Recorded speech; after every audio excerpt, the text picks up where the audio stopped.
The galaxy had grown used to conquest. Empires rose and collapsed on the blood of lesser species, and the Veiled Dominion had perfected the art of extermination. When their fleet turned toward Earth, they saw only another unremarkable sphere of blue and green, teeming with life, but insignificant in the sweep of stars. Humanity was not their first victim, nor would it be their last. To the Dominion, 98 million lives were a trivial cost of expansion, erased in hours with orbital fire. The skies above Earth split open with burning light. Cities screamed before they died. Entire districts vanished into ash clouds, rivers boiled, communications fell silent in a chorus of static. It was not war. It was execution. The Dominion's commanders never looked down from orbit, never saw the smoke-choked streets filled with terrified families, never heard the broken cries of survivors stumbling through rubble. Their reports listed planetary compliance achieved, efficiency, order, stability. But in the shadows of those ruins, something older than empires stirred. In the shattered remains of Chicago, whispers began. A name passed from one survivor to another, carried like a secret prayer or a curse. Some called him the American Boogeyman, a man once whispered about in the classified circles of black operations and shadow wars. Governments had denied his existence. Soldiers swore he had walked away from battlefields that should have killed him. He was a ghost story told in military academies, an echo of human violence too monstrous to be contained. And yet, when alien patrols began to vanish without a trace, when gutted bodies were found arranged in patterns meant to terrify, the whispers grew. He was back. At first, the Dominion dismissed the stories as superstition, the natural response of a broken people seeking hope in myth. But soldiers began refusing to leave their ships at night. Entire squads vanished in silence, their weapons and armor left behind in neat rows. An admiral ordered an investigation. The only evidence retrieved was a flag, American, tattered and stained with blood, planted in the center of a deserted garrison. On its surface was scrawled in jagged letters, "I see you." The Boogeyman had returned, not as a man, but as something the Dominion could not quantify. Far across the continent, in the burned skeleton of a European capital, another legend stalked the dark. She moved with precision, leaving behind no trace but the bodies of officers with their throats cut in silence. The humans called her Baba Yaga, borrowing the name from a witch of their folklore. Unlike the Boogeyman, who announced his hunts with cruelty, she struck unseen, vanishing before alarms could sound. Survivors, those rare few left alive from her strikes, spoke of eyes that pierced through armor and bone, of movements too fast to follow, of death that came without mercy. The Dominion tried to deny her existence as well, but denials crumbled under evidence. A command ship lost its captain in the heart of orbit. His guards reported no breach, no sound, no alarms. The captain's body was found on the bridge, his own ceremonial blade driven through his chest, a black feather resting on his lips. From that day, soldiers whispered her name in terror. Baba Yaga, the woman who could walk through walls. The two legends should never have crossed paths. One was a storm, leaving chaos and terror in his wake. The other was a scalpel, precise and silent. Yet the massacre had bound them with the same fuel, rage. In the ruins of Warsaw, beneath the cover of nightfall, the Boogeyman stalked a Dominion patrol. He moved like a shadow among fire-blackened buildings, a knife glinting in his hand. The soldiers never knew he was there until the first throat opened. By the time the last fell, a single shot rang out, deliberate, echoing through the hollow streets. The bullet did not come from him. He turned. At the far end of the street, framed by firelight, stood a woman cloaked in black. She lowered her rifle with a measured calm, her gaze steady, unflinching. The Boogeyman studied her in silence, recognizing the deliberate poise, the practiced efficiency. He knew her without needing a name. They did not speak at first. They simply measured one another, two predators circling in the ruins. The silence carried more weight than words ever could. He wiped blood from his blade. She adjusted the rifle strap across her shoulder. In that moment, they both understood This was not a battlefield for rivals.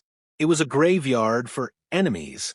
When she finally spoke, her voice was quiet, hard as steel. "They think we are myths."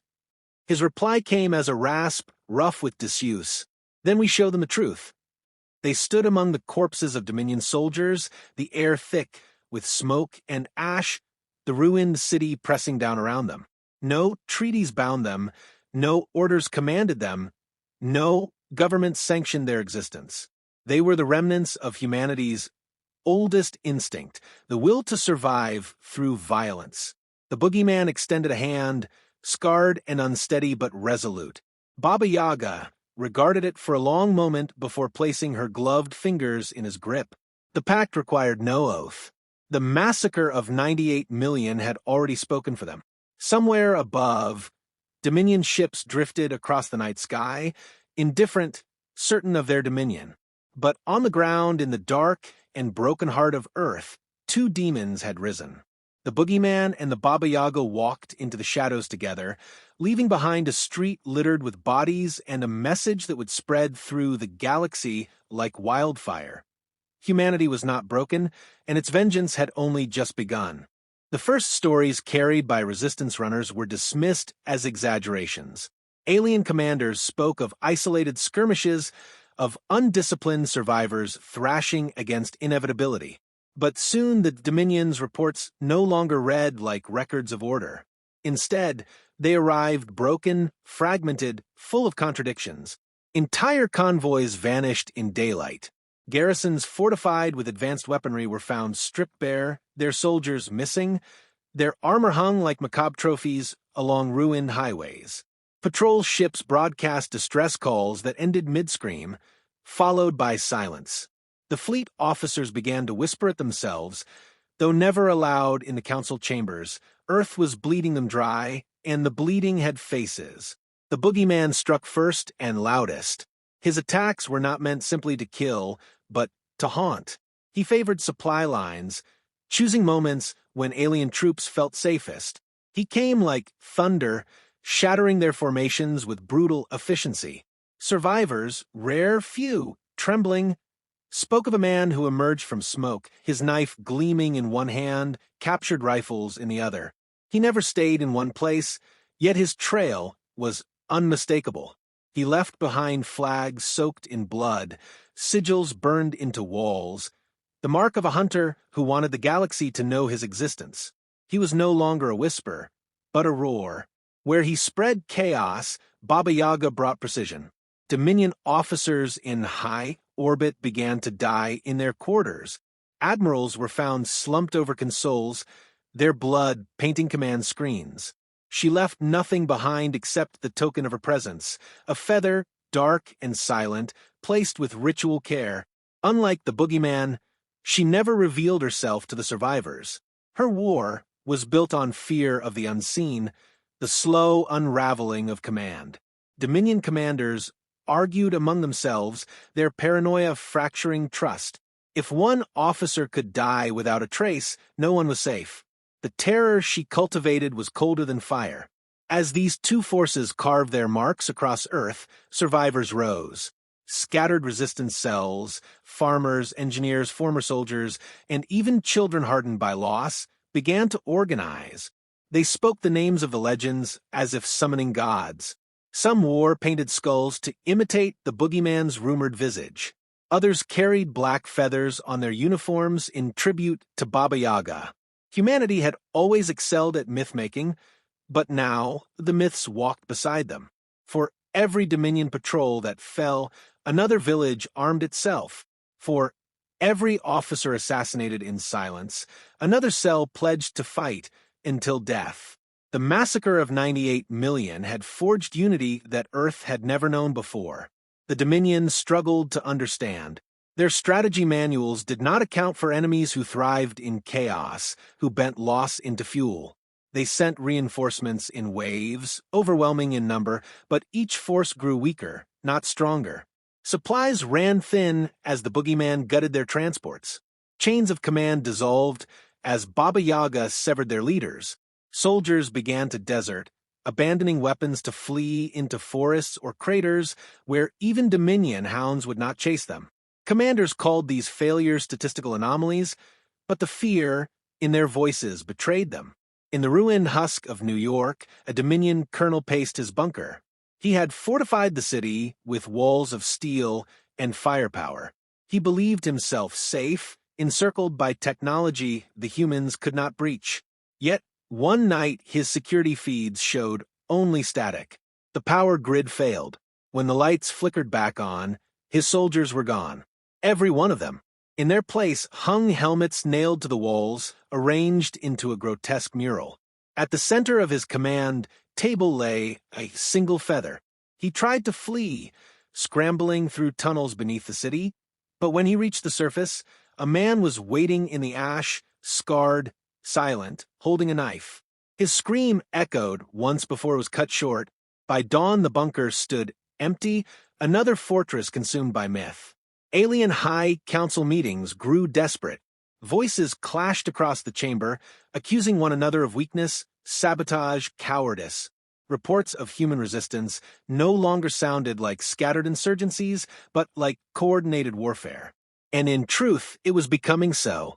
The Boogeyman and Baba Yaga had found rhythm in their vengeance. He struck loud, forcing Dominion forces to respond with speed and panic. She moved in silence, slipping past their distracted defenses, excising leaders and sowing dread. Together, they were not merely assassins. They were the architects of a new war. Among survivors, stories spread faster than news. They said the Boogeyman once held off an entire regiment with only a rifle and his fury. They said Baba Yaga could pass through walls as though they were mist, her footsteps lighter than air. Some believed these stories, others laughed at them, but belief did not matter.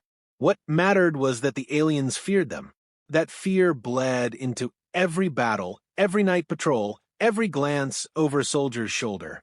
The Dominion had weapons that could level mountains, but no weapon could silence a mind poisoned by terror. The war changed not just the invaders, but the survivors themselves. Humanity's adaptability hardened into something feral. Civilians scavenged alien technology, grafting it into crude but effective weapons. Hackers turned Dominion drones against their masters, guided by fragments of code stolen in midnight raids. Farmers who once tilled soil now planted mines. Children carried radios, relaying signals that wove a web of communication that Dominion could never fully sever.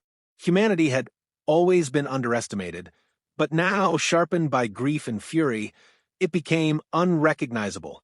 On a winter night, beneath the ruins of Moscow, the two demons of Earth stood side by side watching a Dominion dreadnought fall from the sky, its wreckage burning like a second sun. The Boogeyman's face was streaked with ash, his knife dripping with alien blood. Baba Yaga lowered her rifle, her breath clouding the frigid air. They did not speak, because words were unnecessary. The fire above was proof. The galaxy would remember their vengeance. But vengeance was not enough. They both knew the Dominion would never stop, simply because of casualties. Empires did not retreat. They crushed resistance until nothing remained. If Earth survival was to be more than a fleeting defiance, the fear had to spread beyond this planet. The message had to reach the stars. The Boogeyman commandeered a Dominion transmitter, dragging its stolen equipment into the heart of a ruined city. With the help of survivors, he patched together a signal powerful enough to pierce the blockade.